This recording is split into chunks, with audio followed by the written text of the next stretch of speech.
Hi, everybody, and welcome to another episode of the 7-Minute Takeover, where we chat all things acquisitions. I'm your host, Liz, and this is my co-host. Eamonn. And today we are chatting about another myth buster. So we're going to take a look at whether, sorry, it's reading too much. I'm going to re-record that. Hi, Kendall. Hope you're having a good day. I think Kendall's doing these now. Okay, starting over. Check. Welcome, everyone, to another episode of the 7-Minute Takeover, where we chat all things acquisitions. I'm your co-host, Liz MacRae. And I'm Eamonn. And today we're going to take down another myth buster. So where we chat about one of the biggest myths in the industry and we break down whether it's accurate or if it's a little bit off the mark. And today we're going to be chatting about one that continues to come up with members of our community and elsewhere, and is a cross-border transaction worth the effort, whether you are Canadian looking to buy in the US or vice versa? Yeah, that's a pretty big can of worms you've opened now, Liz, so we can take a shot at it.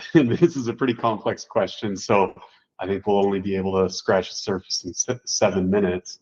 I'd love to hear from the community if there's any other specific aspects of a cross-border transaction that they'd like us to delve into in a future episode. Yes, so please add your color after listening to this if there's anything else that you want us to cover or opinions that you have on this.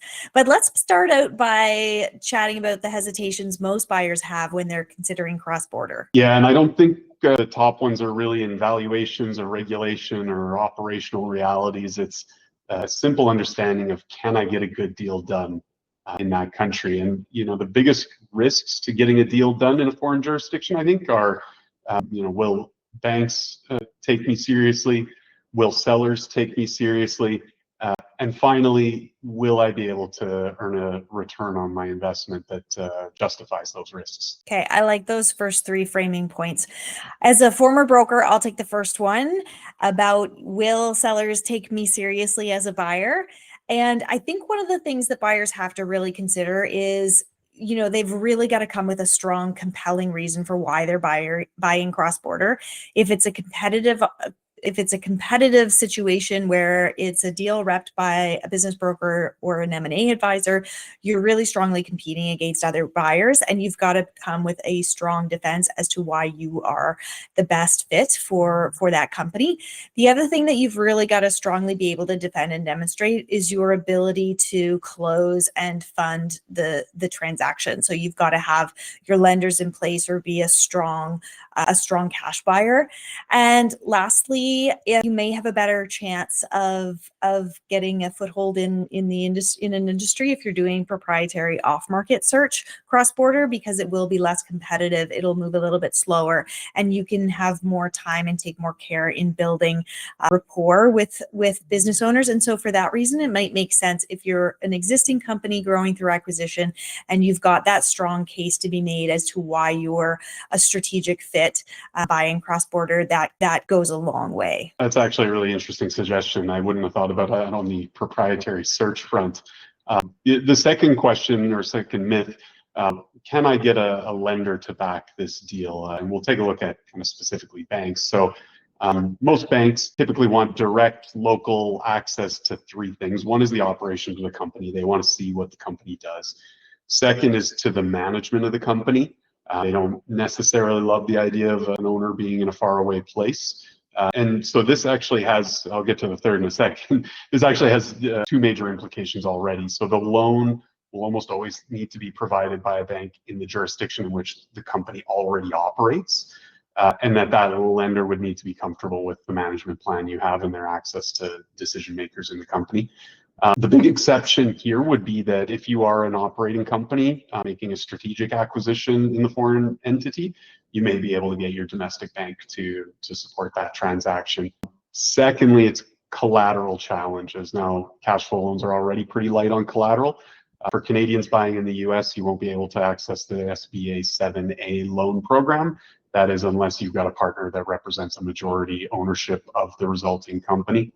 And just more generally, whether you're buying from the US or from Canada, the lender you're working with would have to be kind of comfortable that the personal guarantee you're providing to them may be backed by assets that are in a foreign jurisdiction, which is kind of a tough pill to swallow for some of these lenders. Question for you, Eamonn. Is it in the purchaser's best interest to be using a bank that operates cross-border and they themselves are in both countries? It can, and certainly on the corporate acquisition side, it would be good to leverage a domestic lender that has operations on the other side of the border. Realistically, this only generally happens in the corporate space where companies operate cross-border. And so for small business acquisitions, it may be less advantageous to be leveraging an existing relationship. Thanks for that. So there can be a little bit of friction here and there. So there could be some credibility to this myth. But let's talk about the last point about, can cross-border impact ability to make a return? Absolutely. So, at a high level, I think we all kind of feel this naturally. The risk factors are a little bit different, but there's very little reason for anyone to think that they couldn't make a good return off of a cross-border deal. It really depends on your outlook for some of those risk factors, as well as just your risk tolerance generally. Well, and ultimately the North American market is bigger than the Canadian market and the US market on their own. So even just having that foothold in both across both borders leverages your export opportunities just in nature. Yeah, maybe you can sell into companies you already know domestically using a competitive product from across the border.